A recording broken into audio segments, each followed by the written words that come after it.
Hello everyone, మెల్బోర్న్లో అయితే ఎండలు దంచుతున్నాయి.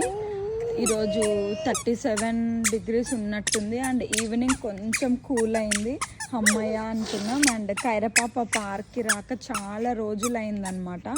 ఈ ఎండకి బయటికి అసలు తీసుకురావట్లేదు. తర్వాత వచ్చింది కదా, సో ఎగ్జైటింగ్ ఫీల్ అవుతుంది అనమాట పాప. అయ్యో చిన్నగా నాన్న, గెటప్ గెటప్. వీక్ ఏమో ఎండలు భయంకరంగా ఉన్నాయి, నెక్స్ట్ వీక్ మొత్తం వర్షం ఉంది అంటున్నారు. చూడాలిక, కొంచెం వర్షం పడితేనే కూల్ అవుతుంది, లేకుంటే అమ్మో ఈ ఎండ అస్సలు తట్టుకోలేము. ఇక్కడ 37 అలా ఉన్నా కానీ చాలా ఎక్కువ ఉంటుంది అనమాట. అసలు బయటకు వస్తే ఫేస్ అంతా మండిపోతుంది. ఇప్పుడు టైం వచ్చేసి 6:30 అవుతుంది. ఇప్పుడు కొంచెం ఇలా ఉంది, రోజు అయితే ఇలా ఉండదు అసలు. 7:30 వరకు కూడా చాలా ఎండ ఉంటుంది అన్నమాట.